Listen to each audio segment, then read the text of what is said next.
নমস্কার বন্ধুরা, আজ আমি এসেছি একটা সুন্দর চাটনির রেসিপি নিয়ে। এটা আমি বানাবো। কতগুলো দেখো জিনিস আছে, আপেল আছে, টমেটো আছে, খেজুর আছে, কিশমিশ আছে, আর একটা বাড়িতে তৈরি আমের আচার। এইটা দিয়ে বানাবো, আমি চিনি ব্যবহার করবো না। আর এর সাথে ফোড়ন হিসেবে রেখেছি পাঁচফোড়ন আর লঙ্কা, শুকনো লঙ্কা। আচ্ছা, আমি এগুলো চটপট কেটে নিচ্ছি, তারপরে আমি দেখাচ্ছি কিভাবে আমি এটাতে তৈরি করবো।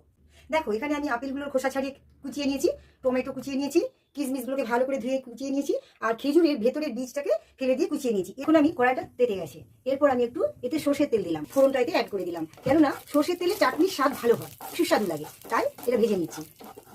এর মধ্যে আমি কুচানো ইনগ্রিডিয়েন্টসগুলো সব একে একে দিয়ে দিলাম।